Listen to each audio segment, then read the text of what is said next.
You kept checking your phone, waiting for a message, hoping she'd reach out. Not because you didn't know she was gone, but because you couldn't accept it. You called it love, but it felt more like desperation, like trying to hold water in your hands while calling it forever. And still you kept showing up, kept giving more, thinking maybe she'd see your worth if you just bled a little louder. But she didn't. She won't. Because the moment you needed her to notice your pain was the moment you gave her your power, real healing. It starts when you stop needing her to see it. Real strength is when you go silent, and you don't care if she ever looks back. This isn't about fixing her. It's not about decoding mixed signals or winning her back. It's about facing the part of you that forgot your own worth. Because when a man loses himself in love, he doesn't just grieve the woman, he grieves the man he became to keep her. This video is for you if you're ready to stop chasing closure and start reclaiming control, to stop performing and start returning to yourself. Because healing isn't about being noticed. It's about no longer needing to be. Comment, I don't chase what walked away. Number 1, silence isn't weakness, it's mastery. A lion doesn't turn when a dog barks. You ever sit there, phone in your hand, heart pounding with things you want to say? The truth, the pain, the long list of all the ways you were misunderstood. You imagine the perfect message, the one that'll make her stop, turn around, realize it aches in your chest. This need to be heard, to be seen, to make her understand. But she's gone, maybe not physically, not yet, but emotionally. She left a long time ago. And now the silence feels like a sentence, like punishment for loving too much. You sit in that quiet, wondering if saying something, anything, might bring her back. You think, if I just explain it right, if I just open up one more time, maybe she'll finally see me. But she won't, because silence is not what's keeping her away. Your words won't change her mind, they never did. If they did, you wouldn't be here, questioning yourself in the first place. You see, silence is not the enemy, it's the test. It's the space between the old you and the man you're meant to become. Most men break in that space. They reach out, they text, they beg, they try to fix something that was never theirs to fix, not because they're weak, but because they haven't yet learned what silence really is. Silence isn't the absence of sound, it's the presence of power.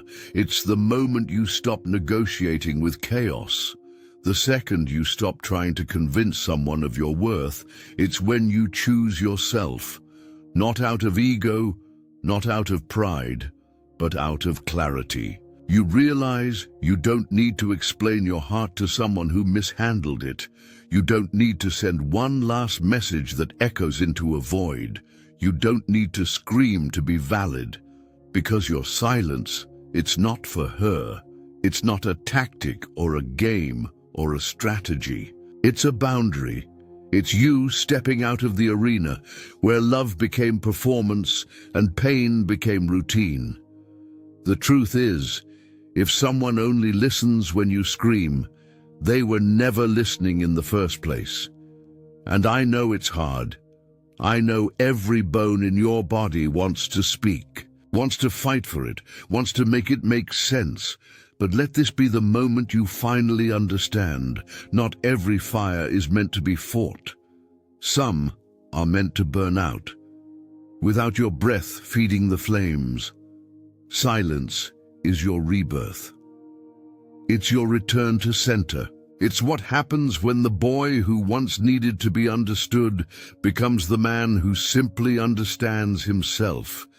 And yeah, she might notice your silence. She might wonder why you stopped caring, stopped calling, stopped chasing, or maybe she won't.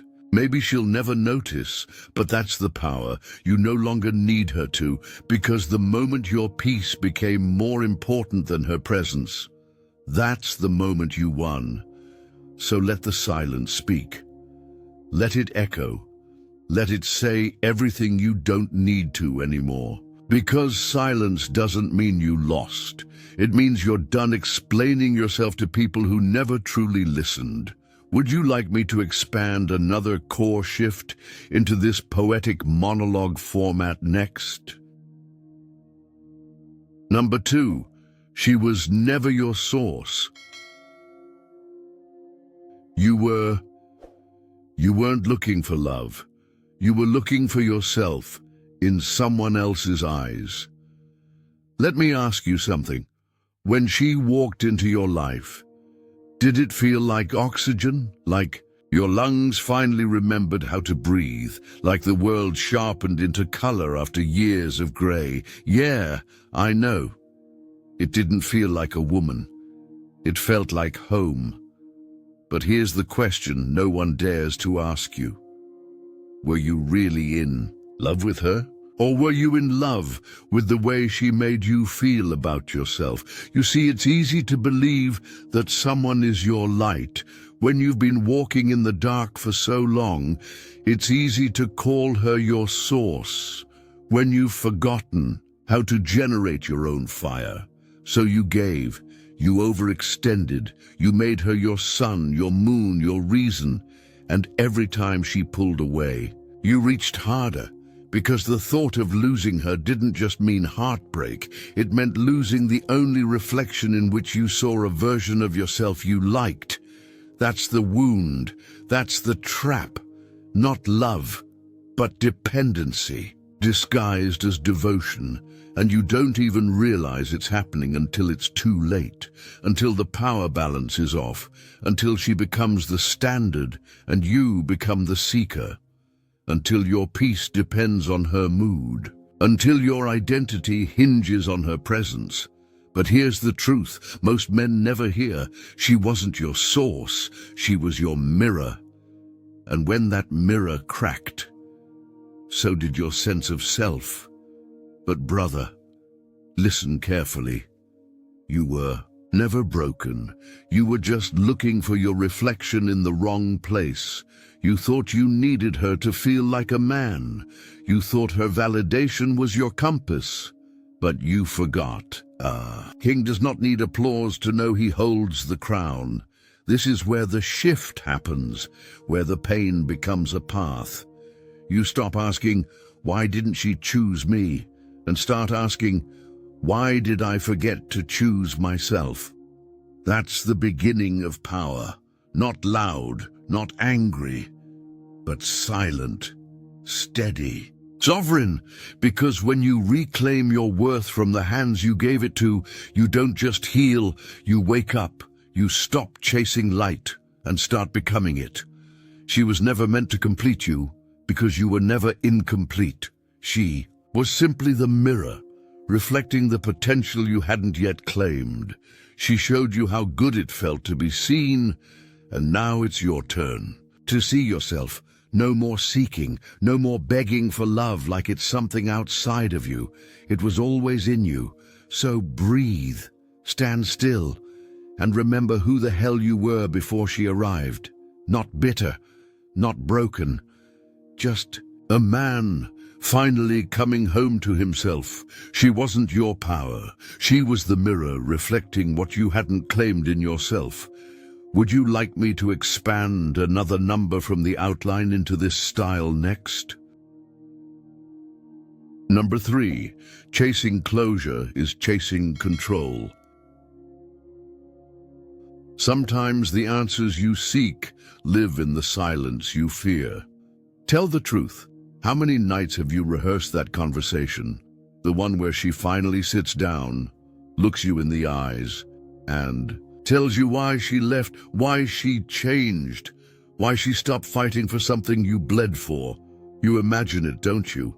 That calm, cinematic moment where everything clicks, where she apologizes, where she admits you were right, where the pain makes sense. But it never comes. And deep down, you know it won't. Because what you're calling closure isn't peace. It's permission. It's the last gasp of your ego begging for control. One last time. You don't want clarity. You want to control the narrative. You want to tie a bow on a story that unraveled in ways you didn't choose. You want to be the one to end it, even though she already did. And brother, I get it. When someone walks away without explanation, it doesn't just hurt. It haunts. The silence after a goodbye that never made sense. It echoes. It makes you question everything. Was I not enough? Was it all a lie? Did I matter at all? But listen carefully. Closure is a myth. It's a fantasy sold to men who can't sit with uncertainty. Because the truth is far quieter, far more brutal, and far more freeing. You don't need her to explain why she did what she did. You don't need her to validate the way you showed up. You don't need her to confirm that it was real, because you were there, you felt it, you gave it, that's enough. What you need is to stop outsourcing your peace. Stop handing your healing to someone who already dropped it. You keep waiting for her to return and repair the damage. But maybe the real question isn't, why did she leave? Maybe it's, why did I stay so long in the confusion? Because that's where the power is, not in her answers, but in your own reckoning. You tolerated the mixed signals. You explained yourself 1,000 times. You overextended. You made excuses. You ignored your gut. And for what? For a version of love that required you to abandon yourself. And now the closure you're chasing is just the echo of your own avoidance. But here's what changes everything. When you finally sit with the silence, when you stop refreshing the texts, stop imagining that what-if phone call, stop hoping her clarity will somehow rewrite your story, you realize something. Closure doesn't come from her. It comes from you deciding that confusion is no longer your home. It's not about getting the last word. It's about having the final understanding. You don't need a reason to walk away from pain. You just need the courage. So let her be silent. Let the questions hang. Let the ending stay messy. Because your peace, it doesn't live in her mouth. It lives in your decision. And once you decide, that's it. No call, no text, no explanation needed. Closure isn't given, it's created in the silence of your own clarity. Number 4, not reacting is the new revolution. A man who stays calm while the world burns around him is the one holding the match. There's a moment that every man knows. When the phone lights up, it's her name. Or maybe it's just a post, a story, a quote, a picture, but it hits you hard, and everything in you stirs.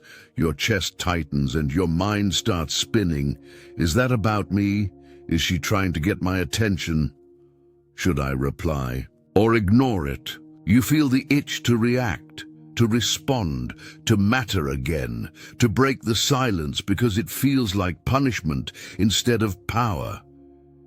You start scrolling, reading into captions, listening to lyrics, decoding shadows in selfies, trying to find yourself in the fragments she left behind.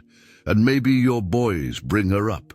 They tell you she's out, looking good, smiling, and suddenly the storm starts again. You want to speak, to correct the narrative, to remind her what she walked away from. But listen, that impulse to react, it's not power, it's residue. It's the echo of emotional dependence still echoing in your nervous system.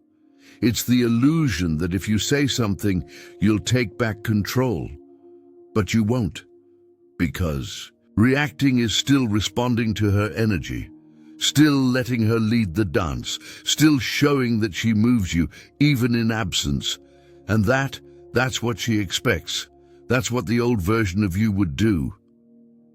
But not anymore. Not. Reacting, that's the revolution. That's the new form of strength. Not performative, not petty, just sovereign. Because the man who doesn't need to defend, the man who doesn't rise to every provocation, the man who doesn't chase every breadcrumb of attention, that man is free. You stop watching her stories, not because you're angry, but because you finally accepted you're not the audience anymore. You stop responding to her texts, not to be cold, but because you no longer need to explain your silence. You stop bringing her name into rooms that no longer deserve to hold it, because her chapter is over and you've stopped rereading it. That's the shift, from reaction to response, from emotion to intention, from needing to be seen to being still, because when your peace is no longer disturbed by what used to trigger you, you've transcended. And here's the paradox. She'll notice, she'll feel your absence. She might even reach out just to test if she still has access to you. But by then, it won't matter, because you've remembered who you are without her recognition. You've stopped performing, stopped proving, stopped pulling energy from something that already let you go. And in that stillness, you rise. Because power isn't loud. It doesn't need applause. It doesn't need to be noticed. True power walks away without needing to slam the door. So when the phone lights up, let it. When your name is in her mouth, let it be. When the world expects you to react, stay still. Because the moment you stopped needing her to notice, you already won. Number 5, you were addicted to the drama, not the love. It wasn't love. It was survival disguised as passion.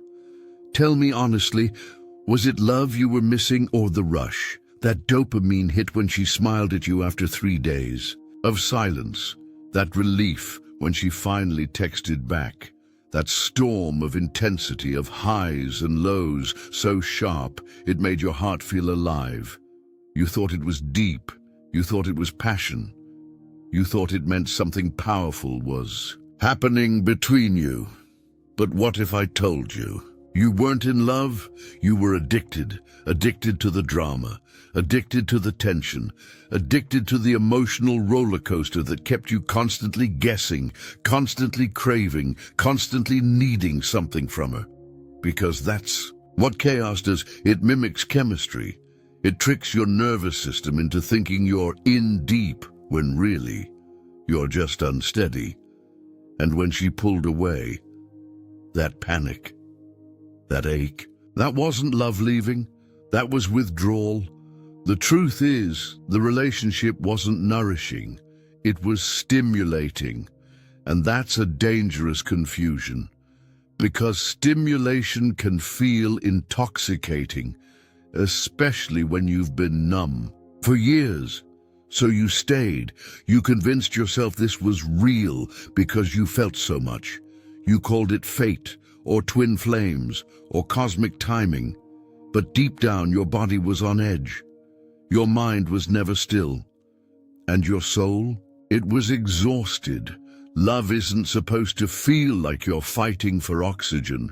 Love isn't supposed to feel like you're always trying to prove your worth.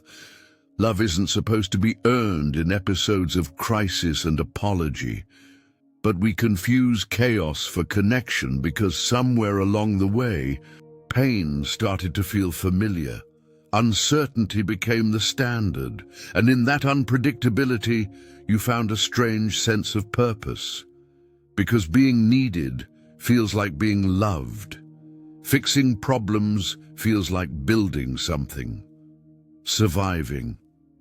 The storm makes you think the calm must be worth it, But what if the storm is all there ever is? What if you kept returning, not because it was love, but because your ego needed to win? Because when someone makes you feel small, you want to prove your worth to them. When someone pulls away, you want to be the one who makes them come back. But that's not connection. That's control. That's compulsion. That's a trauma bond disguised as romance. And the only way out is to tell yourself the truth. You weren't in love. You were in survival mode. You were in a loop. And that loop only ends when you choose peace.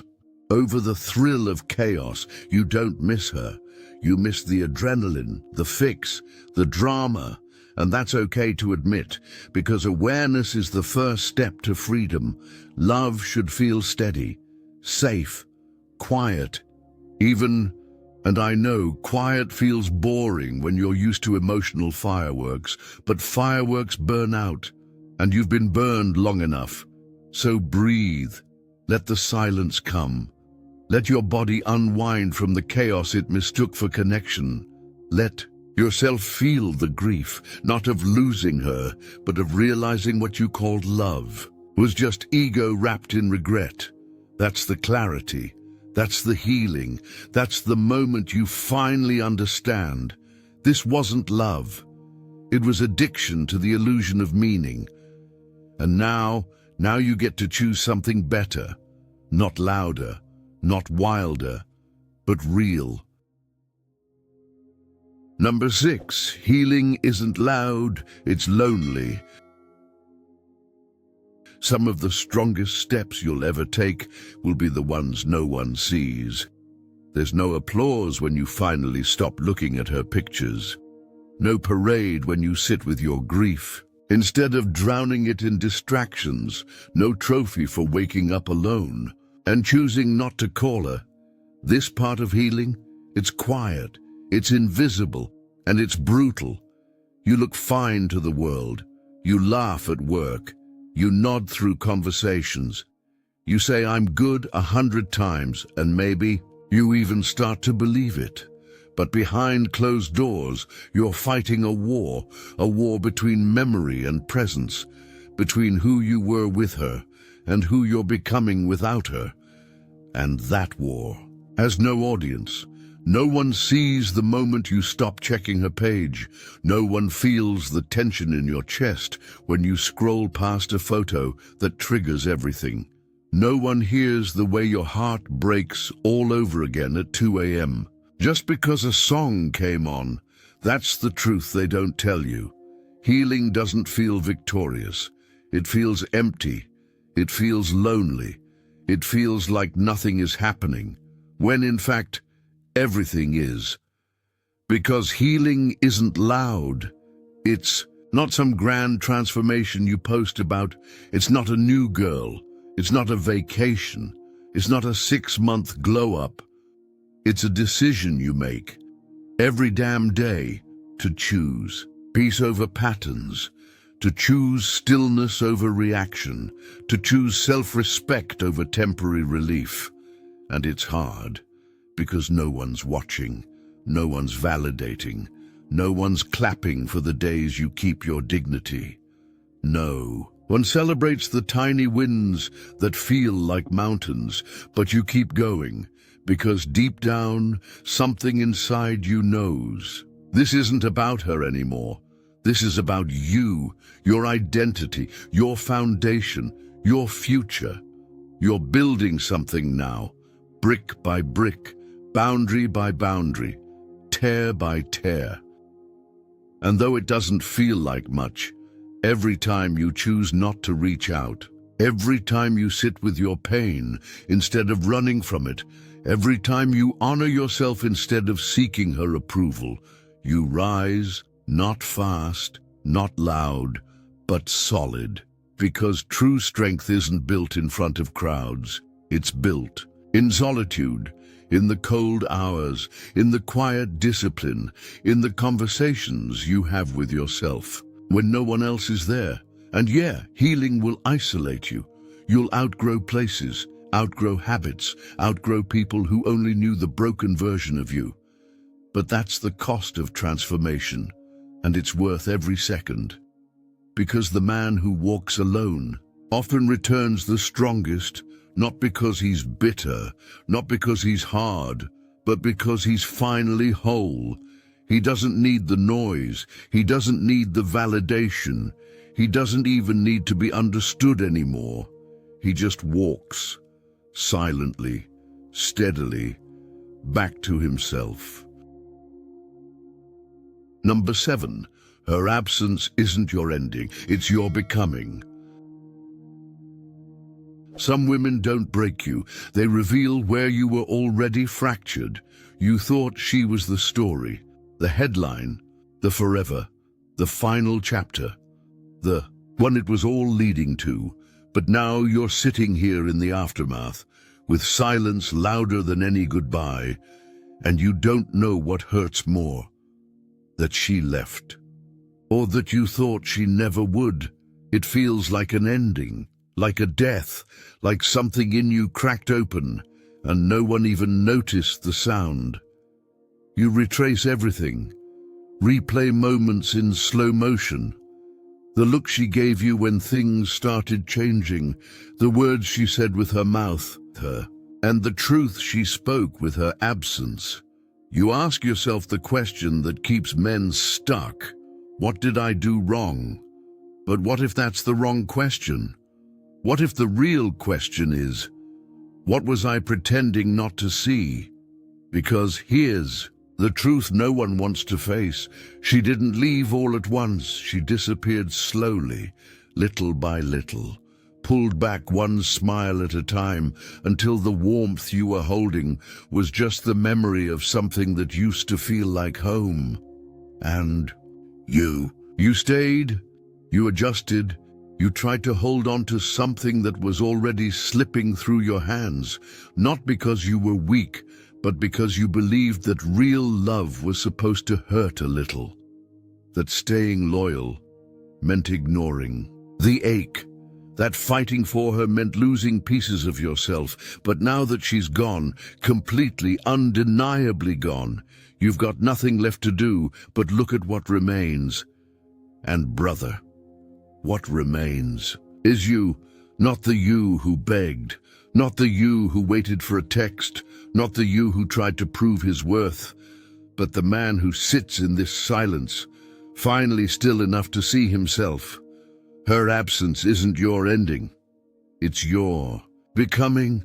The pain cracked open your presence, the grief brought you back to your body, the void forced you to confront what you gave away so freely, your time, your energy, your identity. You don't need to be angry, or you don't need to hate her, you don't need to rewrite the story. You just need to tell the truth. She left, but what she left behind was a man who finally chose himself. That's the shift. That's the liberation. You no longer walk in silence to punish. You walk in silence to protect. You no longer need to be seen. You've already seen yourself. And that's enough. This is your life now. Not the ruins of something lost, but the raw soil of something new. A life where your peace isn't up for negotiation. A heart that isn't handed to someone just because they asked for it with soft words. A mind that no longer chases validation from those who confused love with control.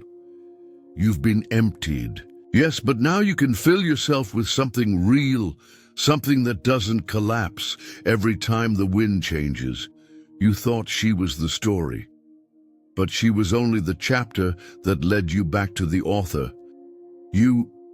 So turn the page. Write something better, quieter, stronger, yours. Because this isn't your ending, it's your becoming. You've seen the truth now, not the fantasy you were clinging to, but the clarity that comes after everything falls apart. You don't flinch like you used to. You don't chase like you did. You no longer wait for apologies that will never come, or explanations that wouldn't heal you even if they did. Because this isn't about her anymore. This is about who you've become in the silence she left behind. You've stopped performing, stopped trying to earn what should have been freely given, stopped rewriting the same story, hoping for a different ending. Now you protect your peace. Now you walk away, not to hurt her, but to honor yourself. That's what healing really is. Not loud, not dramatic, just a quiet, sacred return to your own center, a homecoming to the man you were before the begging, before the confusion, before you thought love meant losing yourself. You've learned to sit with the silence, to feel the ache without reaching for chaos, to choose stillness over reaction, power over performance, peace over patterns, and that's the revolution. You are not who you used to be. You've let go of what couldn't love you fully, and you've stepped into something deeper, yourself. Comment, I am not who I used to be. Subscribe if you're walking away in silence, not to prove a point, but to protect your peace.